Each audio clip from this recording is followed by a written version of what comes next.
Welcome to another episode of Straight Talk About Sales. OMG, you are in for a treat. My guest today is a certified NeuroLeadership consultant, trainer, and speaker. And we're talking all things mindset as it relates to your success in sales. So if you're like, you know what, Dr. Nadia, I know that I have some mindset hurdles that I need to overcome. This is an episode you won't want to miss. Tune in.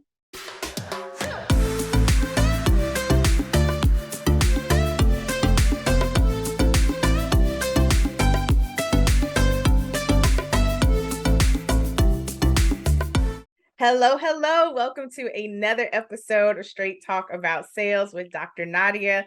I am so excited to have my guest today join me, Miss Alycia Huston. Welcome, girl. Thank you. I am excited to be here. Oh my God. I'm so excited to have you for a number of reasons. One, Alycia is a good friend and colleague. We've been down for years at this point.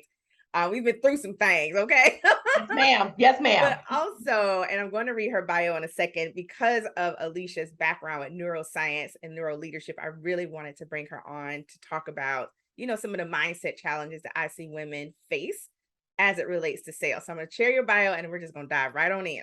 Love it. Let's roll. Alycia Huston is a certified NeuroLeadership consultant, trainer, and speaker. She honed her craft as a female biotech founder in San Diego, where after a decade of implementing growth strategies and leading an inclusive high-performance culture, sold the venture in 2014. She now incorporates her 20-plus years of experience in neuroscience, communication, and empathy to develop, restructure, and support business owners, companies, and corporations in developing a culture of belonging through her company, the Culture Cru. Ms. Huston is a results-driven professional with over 20 years of functional expertise in strategic planning and business operations management.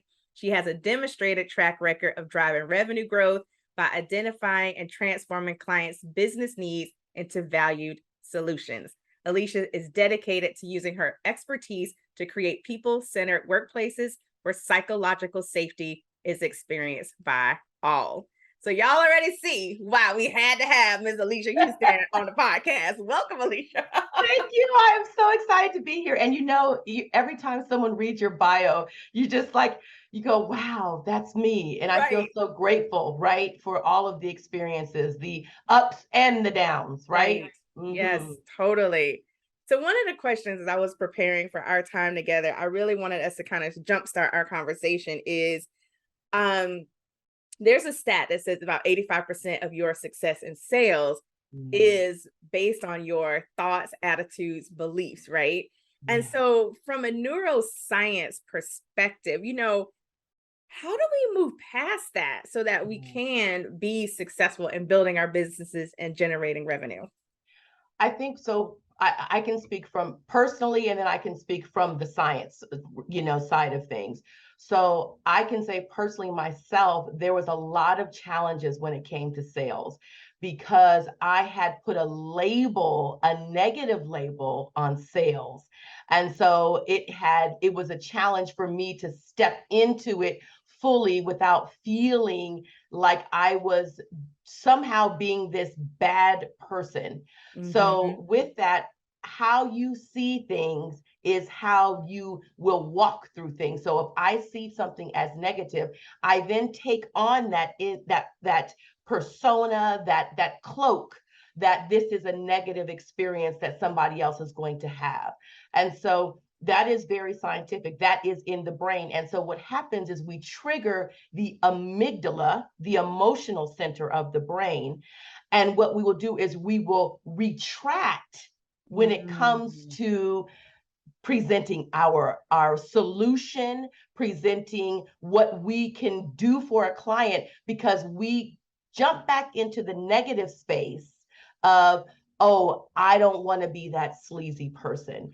So the amygdala, that's why we'll say tame the amygdala, because that's the emotional brain center. That is like the limbic system, if you've heard of that. And that is one of the most barbaric, quote, parts of us. And Mm-hmm. so we have to operate in our higher mind, our prefrontal cortex. That's your executive officer thinking, your functioning, your strategy to overcome and quiet the amygdala, because it's very real, because your lens, your experiences lend themselves to how you show up today. So it's very real. So I don't want to dismiss how people are feeling, but what you have to do is reframe it in a way that's believable for you and walk in that lane of truth. Oh, that is so good. So I want to back up for a second because, in my excitement, we just kind of jump right in. No problem. Um, Share with us, because not only do you have this amazing background in neuroscience, but you've also led a company that you then Yes. sold, right? Like you had a team, you had employees, Yes. you did the things, right? You had an office, right? Yes. Yes. A very nice office. Right. And so how did you even end up in Mm, this space of mm. now being this amazing neuro leadership expert and speaker and trainer? Like, what was your path and your journey to now? So I am a woman of STEM. So I have a background in biology, and which then moved into the realm of neuroscience. But I did not dive into neuroscience until I was a co-founder of my biopharma company. We oversaw and monitored clinical trials, making sure that the rights and welfare of people who took part in those clinical trials were protected. So here you Mm-hmm. see a thread, right? Mm-hmm. Inclusive, protection, advocacy. That was a part of my journey. And so when you create a company, and in 2004, this was not sexy to be an entrepreneur. Okay, like it was not sexy. My mom thought I was crazy. She was like, Mm-hmm. "What are you doing?" Other people thought I was crazy, and then other people were just like, "Go for it, girl!" Like without even knowing all the Right. Not even understanding what it is that you do. right. And let's be clear, there was some naivety on my part too with what it looked like to be a business owner. And this was a brick Mm-hmm. and mortar. We had employees. So there was E&O insurance. There was all these things that I had not navigated before. And it was like jump in and learn as you go, right? So Mm-hmm. as I was learning as I went, I would say I had some innate leadership abilities, but there were also things I had to learn and I had to cultivate, and I had to have a willingness to be transparent that I didn't know and seek help. Let Mm. me tell you, that is the one thing that we, especially as women who are leaders, we find it, we somehow have categorized it as a weakness to Yes. ask for support, to seek help in our blind spots. That actually catapults you and creates this level of leader that you cannot become on your own. So Right. that is number one. I realized, I began to see where some of my gaps were in the realm of leadership, in the realm of organizational leadership, and got help. Number one being, listen, I was not a phenomenal person with P&Ls and budgets, didn't understand EBITDA, all of these things that you don't know until you're in it. So partnered with a phenomenal CPA, right? Mm-hmm. Like just went straight for CPA, like we got to get this level of help. And so all of this trajectory in those 10 years, I learned so much. I learned a lot from my employees. I always had a willingness to listen. I would say so I was going to be a sociologist. I was going to go into the sociology field after graduation. I wanted to be a social worker. So Mm-hmm. I think I just had a knack for that. But then I saw what they got paid and I was like, no, I can't do No, that. can't do that. Sorry, can't do that. Plan So B. yeah, I always had a knack for helping, supporting, listening, being an advocate of some sort.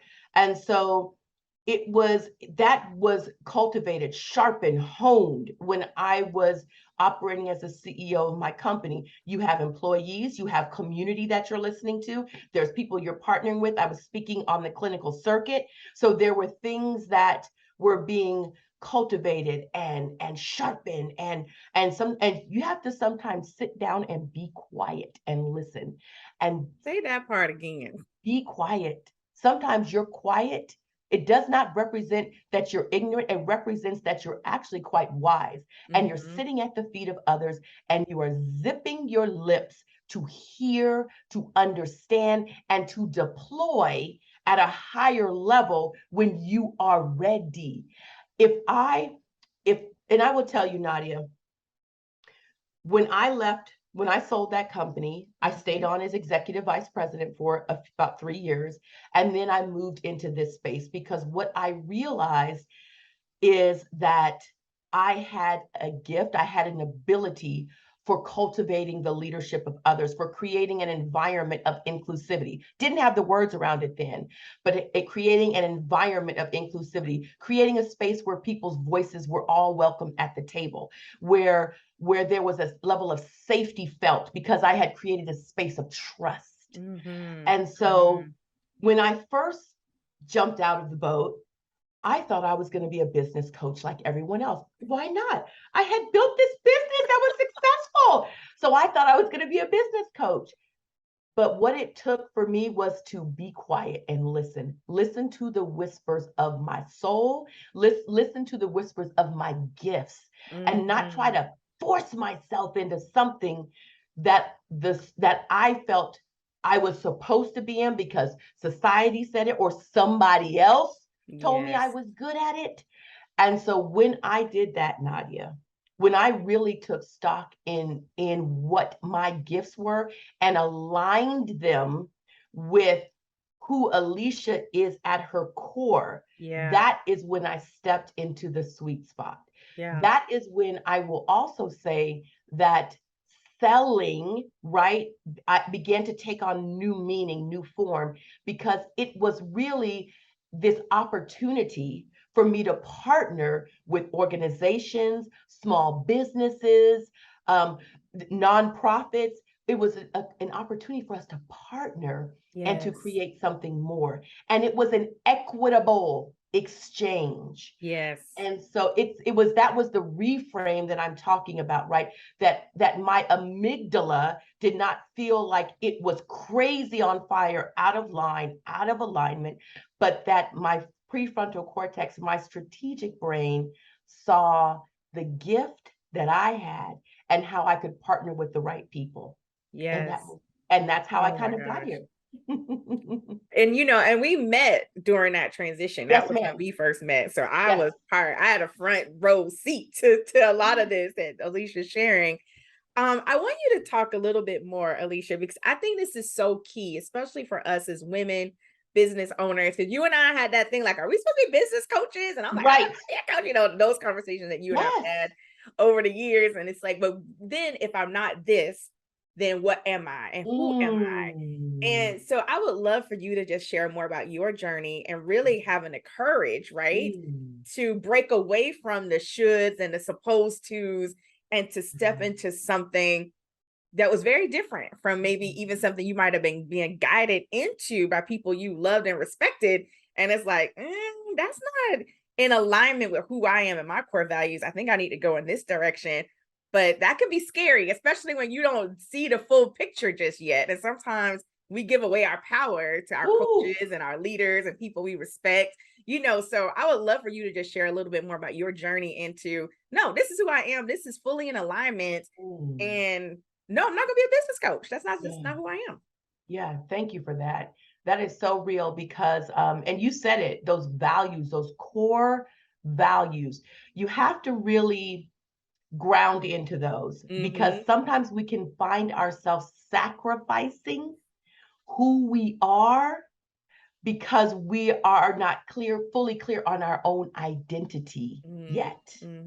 And so the identity is cultivating, it's curing, it's being stirred, but sometimes we can misstep because we hear, to your point, and I'm speaking from experience, we hear something from someone else that they see in us, and we are not fact checking with our inner self, with the inner woman, to make sure what someone is experiencing or what they're just seeing on the outside is aligned with the inner woman on the inside. That's so good. And so that is where I was when I stepped into the realm of business coaching. I had a lovely woman who helped me, right, who was helping me find my way after the corporate arena, because the employee mind is very different. Because remember, I said I went back into employee after I sold my organization. Let me bring that back full circle.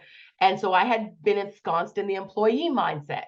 And Wow. so moving back out of that again, because those golden handcuffs were good. Let's be transparent. Let's be clear. They call golden for a reason, Yes, right? the paycheck was good and it was consistent.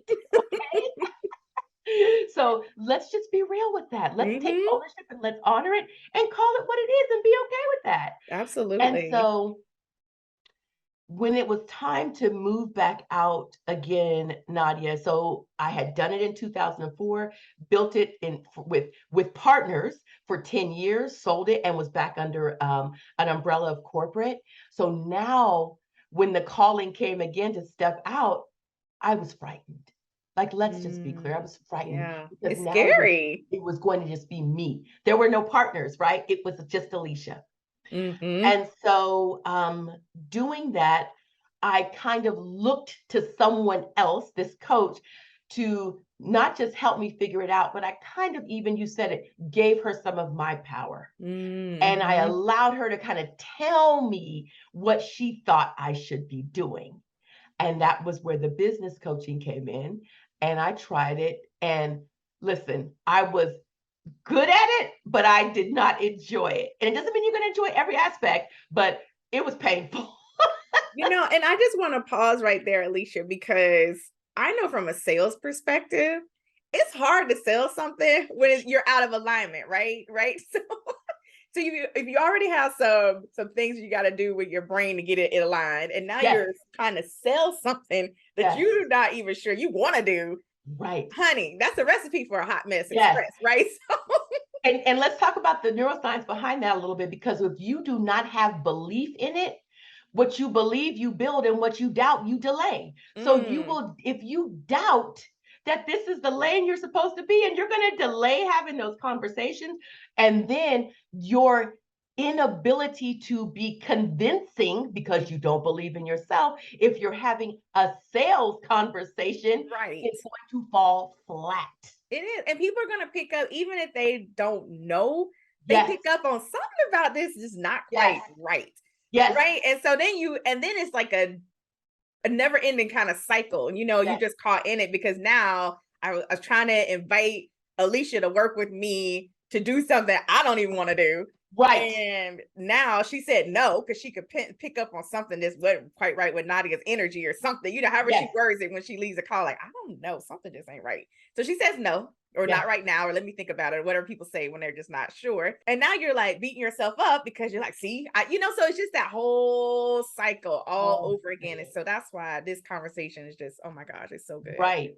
And you're right. And you picked it up. The brain has an error detection system. It can pick up it. Like you even said it, you can't put your finger on, there's something sometimes about someone, you're like, I just can't put my finger on. Doesn't mean they're a bad person. Right. It's just something that's not quite jiving for me. And I'm going to pass on this one. Yep. And when you take ownership, when you put your stake in the ground, when there was a level of belief in what you can deliver, because you're clear that you have the skill set to create an outcome for the person on the other end, it then becomes a dignified sale, a dignified offering of what solution you have to place on the table for someone else to eat from. And for them and for you to feel very good about the exchange of dollars for that meal, right? We say we put it on the table. Then it's very aligned. There is a level of confidence and security, because what you really are looking for and what the brain, when you have that, you have certainty. There is a confidence. Yes. The certainty and confidence that you have the skills to deliver. If you are not sure, if you are weak in that area, if you don't have the evidence, see, the brain likes evidence. When you have evidence you can tap back into, remind yourself of, that's why that folder of your wins is really powerful for the brain. Like reminding yourself of what you have done, whether it's even been in corporate, what you've created for people, that's still evidence that you are equipped with the skill set to move into this space and can deliver an outcome. You then have the certainty and the confidence that I got you. So even if you see, because what happens is you don't have that level of certainty when someone begins to get stuck or they're flailing, you don't believe you can pull them out. Right. And you go down with them. Yes.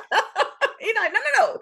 And I love that because, and I teach that too when it comes to one, like you said, reminding yourself. I'm like, just go find the evidence, because sometimes even I have to go find the evidence, because it's always rainbows in this entrepreneurial journey, right? And it's like, oh yes, I remember, right? Yes, I Nadia. think the other thing too, because let's be honest, not every single sales conversation you go into is a yes right now, right? So there are days you're going to walk away from the table and it's a no, or it's a not right now, or it's a whatever, right? And we didn't walk away with the sale in that moment. Right. And I think it's so important what you're talking about, Alycia, is when you have that confidence, that certainty, you have that alignment. And I love what you talked about, partnership and equitable exchange. When all of those things are in alignment and working together, you can walk away from that table with your head held high, right? You don't have to go on that journey, because you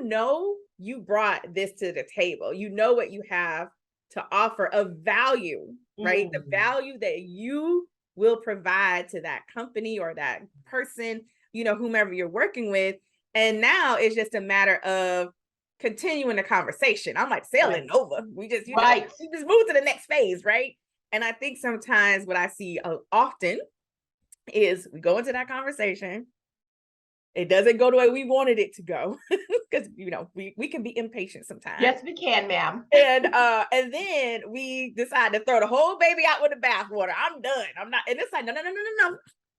Have the support, the systems, or whatever to continue the conversation, because you and I, we've seen it. People come back sometimes years later and like, okay, I'm ready. And what happens if you don't have yourself together and you're not staying in it and staying with it in order, because you allowed that negative conversation to drive to drive the bus, if you will, versus that confident piece to do so. And I think that was, so key. But I love what you said when you said, what you believe, you build, and what you doubt, you delay.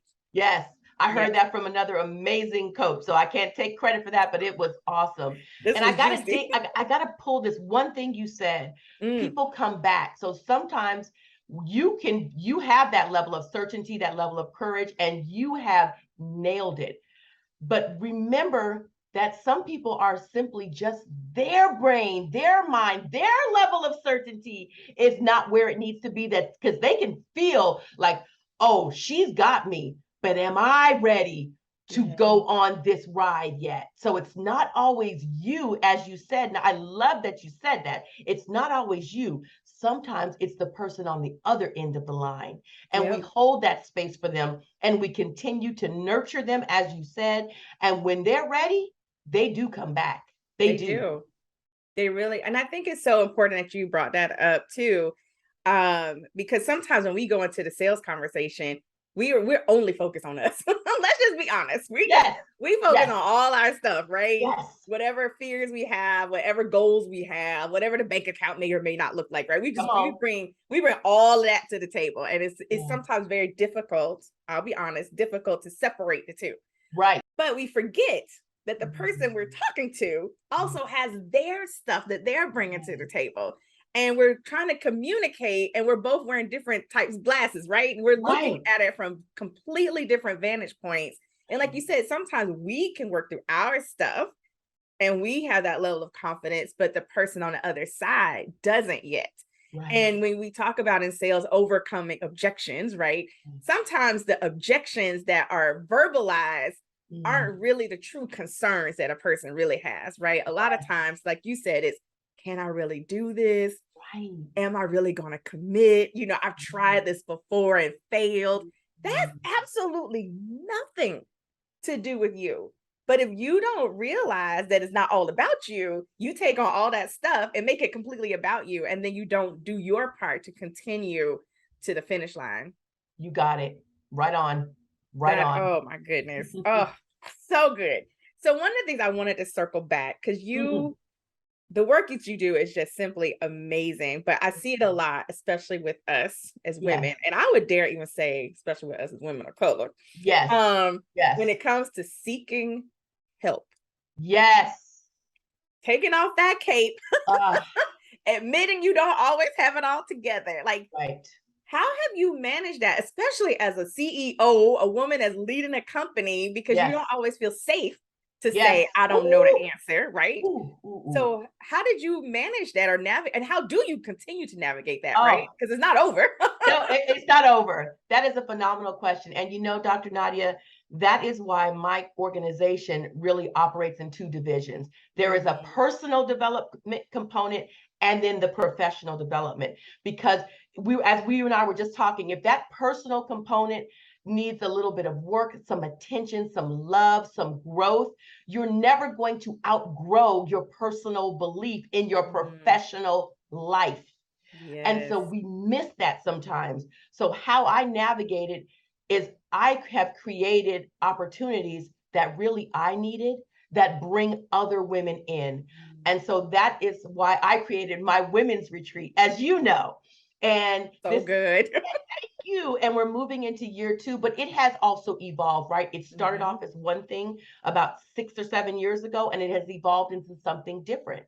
And so that is where ethos was born. You know, it's that women's retreat for elite leaders, because we do need those spaces. We do need to have those conversations in a safe environment, but where there are women of the same caliber, and it's no shots fired at anybody who's at, you know, a lower level. But there are different conversations when you're managing payroll, when you're really taking care of people, when you have people's families that you have to consider, not just your own, when there are different levels of insurance you have to talk about, when you're talking about VCs, maybe some funding, some series ABC, but there's these different conversations that are had at these higher levels, that you need to have transparency, but you need to have this level of support. And that is where ethos was built, as well as my membership called Beyond the Boardroom, because it is beyond the boardroom. There are things that happen in the boardroom, but there are a lot of things outside of that boardroom that can lend themselves to your level of success or pain. Right. And so that is how I have navigated it, quite honestly, like real talk, transparently.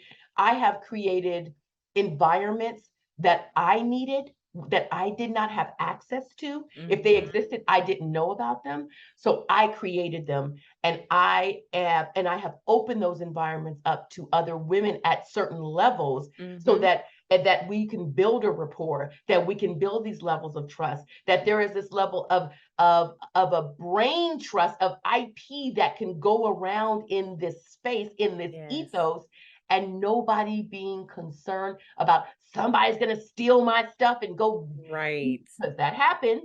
And there's not this level of concern that somebody is judging me. There is a complete sisterhood. They are my crew, CRU. They are my crew. That is who they are. Yes. Yes. And I can speak from personal experience being in these rooms with Alycia and her crew. It Yes. really is. And it's so, like you said, it's so refreshing, right? To walk into this space and know that I can be real. Yeah. I don't have to have the mask on. I don't have to use the 5-syllable words, right? Because sometimes people judge you, oh, you're doctor, right? And it's like, dude, seriously, today I just need to be Nadia. Right. Right. Ooh, I need all the titles, all the labels to be gone. I just need a space where I can be real. And you do that. You create that for women. And it's just phenomenal to witness. So I'm so thankful that that is now available to women, because like you said, that wasn't always so easily accessible to us. And so now it is. No. And I believe it's very important, because in those spaces there are new opportunities. There are collaborations that are born from that. There are people connecting other people for their requirements, their needs. And it's really funny, because Dr. Nadia used to say, Alycia, you are so connected. You know so many people. And I used to just say, oh, okay, I took it for granted. But that is one of my gifts, right? That I have this knack for remaining connected, for helping others to remain seen, whether they're in that room at Ethos every year or every other year or not. There is a commitment. There is a core value for me that is relational, not transactional. That's very important to me. And so when I connect with these women, it's women who have those same values, right? We call them in because we see each other. We value each other. We validate each other. And that is so important. So Yeah. important. It's so Yeah. good. Yes. And I want you to share a little bit more, not because now that we're here, right? I'm thinking Yeah. about and what you mentioned too about like the work that you do and it aligning with your values. So Yes. it's safety, Mhm. inclusivity, like these are all really big values for you. I Yes, know they are. this. Yes. And when you look at the work that you're doing with the Culture Crew, with Yeah. Beyond the Boardroom, with your Ethos Retreat, Yeah. like tell us a little bit more about some of the projects and just Okay. how you're supporting women leaders because women need more of Alycia, right? And so I want Yes. people to really understand what it is that you're doing in your work to really support Yeah. these women leaders. Thank you. So the Culture Crew is really, that's the organizational side, right? That's the professional development side. And we work with small businesses, nonprofits, organizations, leaders around creating an inclusive environment, right? And people today, inclusive has become so watered down that it just means people of color or women. Inclusive means all of you, LGBTQ, right? It means people, even white women, Black women, Right. Asian women, white men, Black, like inclusive in its wholeness, people with disabilities, people with that have neurodivergence, all of that. It is really inclusive. And then in that work, it's all about facing your biases too, right? Which can be very uncomfortable for all of us. We don't want to talk about those. Me too. I have biases. We all do, right? And we don't want to admit it out loud, but it's like, girl, come on now. Yes, and the brain actually has biases to help protect you and to help you move through life more quickly and safely. But what we have to do is help the brain compartmentalize appropriately. So we Correct. have to call them out. And so we create these opportunities on the Culture Crew side, working with companies and organizations to help identify these biases, help with levels of communication, emotional intelligence, with helping with hybrid work, right? Because there's biases in hybrid work. Well, you're not working as hard as me, all of those things, right? So Feel that's like working with the kids. yes. So that's what the Culture Crew does. It's about culture in all of its facets, in all of its forms, in all of its positives, and all of its negatives, and all of its neutrals, right? That's what the Culture Crew is about. And we have an amazing team that bring in different components and different expertise to meet the organizations where they are so we can co-create a solution I love that that. works for that particular organization. It's not cookie cutter. It just cannot be. That doesn't work anymore. So that's on the Culture Crew side. And I will do speaking and I will host I work with ERGs on that side and it is wonderful. It is very enriching work. And I enjoy the relationships that are built from that and the continuous opportunities that if something is not for me, that they'll call me and I'm like, oh, I have a colleague you need to speak to. That's Right. what it's about. Once again, we Yes. see the thread of relationship. That's a core value. And then we have the other side, the personal development side. That is where ethos, my annual women's retreat comes in, where we got to get out of our environment. I pull these women. And then I know it's really funny because what happens is these women, as it starts to get closer, because we're only a few weeks off now, there starts to be this thing that just happens. Oh, I might have, no, you're coming. You're coming. Why are we like that? And we will sacrifice ourselves for others, but we won't just create a space for ourselves. Yes. But I know that as women, and we're built differently. Women have 12 more emotional centers in their brain than men. So we are built differently. I believe we are positioned for levels of leadership that we can handle things at a higher level better than men. We just can because we're equipped for that. I didn't say men are terrible leaders. I just said I believe we are equipped differently. We And are. have an innate skill set for that. And Mhm. that to me is demonstrated by just the physiology of the more emotional centers in the brain. We have a different level of intuitiveness, of intuition, where we can sense things, where we feel things, right? That emotional capacity that we have, that's just different. Yeah. And so that's what we do in Ethos. We really allow space for that. We allow honoring for that. We allow an opening for that. And we allow conversation around that. And then how does that translate into levels of leadership in your organizations, Yes. in your homes, right? All of that. And then we Mhm. keep that work going in beyond the boardroom, I where we love keep it. those conversations, where we continue to build trust, uplift, create, cultivate, break down things that are not serving us, call each other out, right? Right? In a very beautiful way, but it's all in a space of uplift.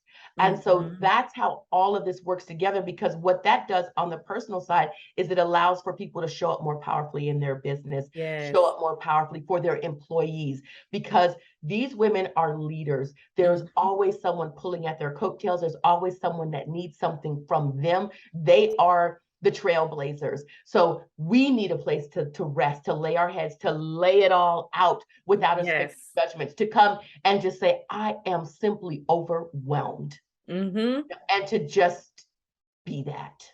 Just be. And I Yes. love it because it's so if you ever have the opportunity to Yes. attend an ethos retreat, Yes. Yes. go. It Yes. is just it's an experience unlike any other. But I think, like you said, Alycia, as leaders, and it's not just in our companies, it's in our homes, and we are, Yes. we wear all these different hats. You just Yes. need a moment and a space Yes. where you can just, no one's looking for you. That No part. one's calling you, no one's expecting That anything part. from you.